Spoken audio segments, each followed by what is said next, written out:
તો નમસ્કાર મિત્રો, તો ફરી એક અમારા નવા વિડીયોની અંદર તમારું હાર્દિક સ્વાગત છે।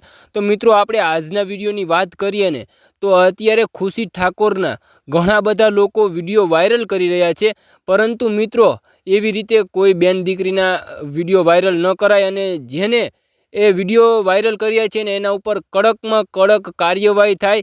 અને જે લોકો અત્યારે ખરાબ કોમેન્ટ કરી રહ્યા છે, જેમના ખુશી ઠાકોરના વિડીયો હોય ને એના ઉપર ઘણા બધા લોકો ખરાબ કોમેન્ટ કરી રહ્યા છે ને આટલા ભાગ ને આ કરશે ને તે કરશે ને તમારું આ ને તમારું ઓલું। તો મિત્રો એવું ન કરાય। જો તમારી બેન દીકરી ઉપર આવું થયું હોત તો તમને કેવું ખોટું લાગે। એવી જ રીતે મિત્રો ખુશી ઠાકોર પણ કોકની બેન દીકરી છે।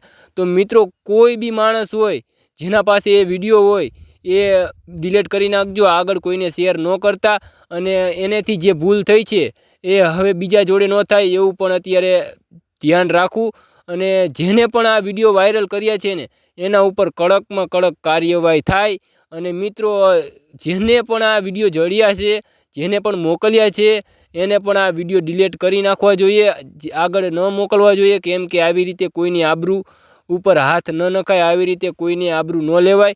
અને મિત્રો આપણે વાત કરીએ ને તો અમારી ચેનલની અંદર નવા આવ્યા હોય ને તો જરૂરથી એક સબસ્ક્રાઈબ કરી દેજો।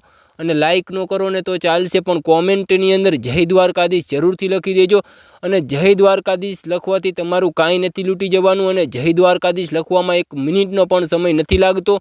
તો કોમેન્ટની અંદર જય દ્વારકાધીશ જરૂરથી લખી દેજો।